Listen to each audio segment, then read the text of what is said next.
Awesome. Okay, so our next thing that we're going to do here, let me go ahead and show my screen, is we're going to create what's called an availability set. And this is really important. This is the next fundamental step, is creating an availability set. So if you go to all services, that's the hamburger,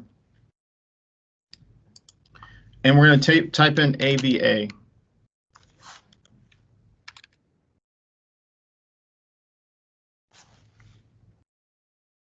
And then you're going to click on Availability Sets.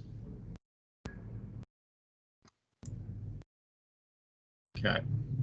Now, when you're in this blade, we want to push Add, and then we're going to get a new wizard that comes up.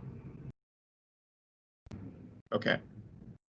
So this is another fundamental step. Availability Sets, really important, especially when you're updating some of your virtual machines. If one of your virtual machines gets corrupted, you typically, best case scenario, you always want to have two virtual machines that are identical.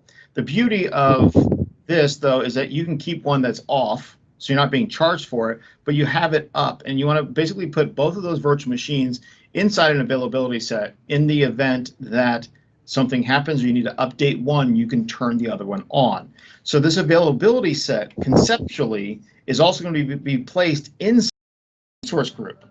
Okay, so that's what we're doing. We created that resource group, we created a network, virtual network, right? And then we're going to use this availability set, okay, for you. So we got to create one first.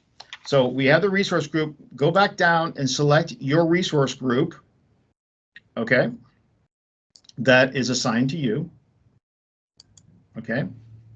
And then what we're going to do is we're going to give it a name, okay? And the name that we want to basically do is Demo Lab. Let's see. There we go. I got it here. Let me copy and paste it. So this is the name.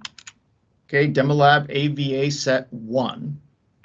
So you do the same thing. Demo Lab AVA Set 1. We want to keep the region the right one, fault domains, 2 fault domains, and 2 update domains. Okay.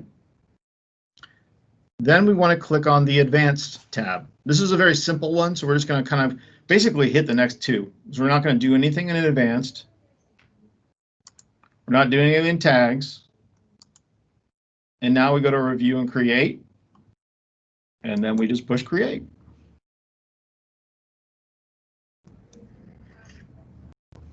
Deployment is in progress. Very simple.